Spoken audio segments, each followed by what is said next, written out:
I paid $15 for this game. I finished it in one day, and I don't regret a single cent. FlipWitch is a game that looks like a joke on the store page and plays like someone actually gave a damn. Stay with me. The first thing that hits you is the visuals. And look, I've played a lot of indie games, a lot of bad indie games. Games where you can feel the developer ran out of money on week 3. This is not that game.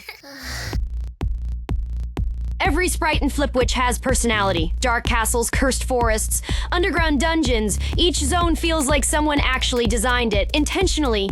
But the real surprise? The soundtrack. I wasn't expecting to be humming tracks from a game called Forbidden. And yet, here we are. The selling point of this game, the thing on the store page, is the gender flip mechanic. You flip genders, different dialogues unlock, different quests require a specific gender, specific costumes, and the first time you discover it, it feels like a real system. It's not. In practice, it's an on-off switch, a key that opens specific doors. You need female form for this quest, male form to pass this platforming section. Flip, continue. Forget it exists for the next 20 minutes. It never becomes the deep mechanic the concept promises. It stays a gimmick, a well-dressed gimmick. And here's where it gets interesting, because where the mechanic duos deliver, completely, unambiguously, is in the animated scenes. Each gender combination unlocks different content, so what they built is this, a mechanic that exists primarily to give the mature content variety and context, and the gameplay wrapping around it is functional, sometimes clever, never as ambitious as the concept suggested. Is that a problem?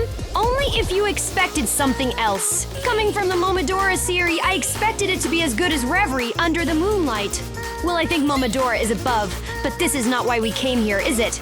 In practice, the flip gimmick is the smartest thing in the game. Boss fights are designed around this system. You read the pattern, you flip at the right moment, you open a vulnerability. It's not deep, but it's satisfying in a way that basic hack and slash never is. The bosses themselves are mostly on the easier side. I won't pretend otherwise. But here's the thing, when a boss is visually this interesting, you don't mind losing to it, you lose. You look at it again, you almost appreciate the design before you try again. That's rare, that's craft.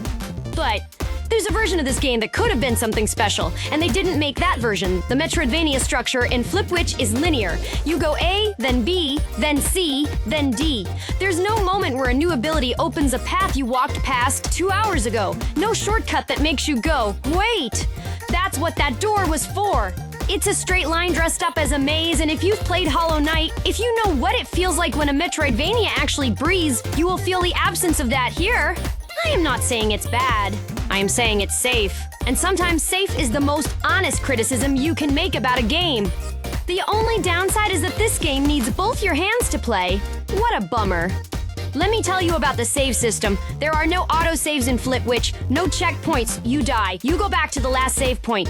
Full stop. I die to a random enemy after 20 minutes of progress. 20 minutes, gone. And my first reaction was frustration. My second reaction was respect. Because in a world where every game holds your hand, where death means nothing because you respawn 5 seconds later, this game makes every save point feel like a victory. You reach a save point, you exhale. That's game design. The hitboxes though, the hitboxes I can't defend. There were moments where I took damage and genuinely had no idea why. Not a skill issue, a code issue, and the power-up balance is uneven. Some upgrades feel game-changing, others feel like someone forgot to balance test the last 30% of the game. These aren't deal breakers, but they're real, and you should know. Now, the reason most of you are here. The mature content, there's a lot of it. Post-boss rewards, side quest unlocks, optional scenes scattered throughout. The game is generous, we're not showing it here. You know why? What I will tell you, factually, is that the artistic quality is consistent with everything else in this game. They didn't phone in the part that sells the game. If you're here for that, you won't be disappointed. If you're here for the gameplay, you won't be disappointed either. That combination is rarer than it should be. I said at the beginning, I'd tell you something about this game that nobody else will. Here it is. FlipWitch is not trying to be a great game, it's trying to be an honest one. It knows what it is, it knows who it's for. It doesn't pretend to be Hollow Knight. It doesn't pad the runtime with filler to justify a higher price tag. It gives you a complete experience. Beautiful, musical, occasionally frustrating, and it gets out of your way when it's done. In an industry full of games that overpromise and underdeliver, that's not nothing. 7 out of 10, a real 7. Not a it's okay 7. A 7 that means this game deserves to exist and you should know about it.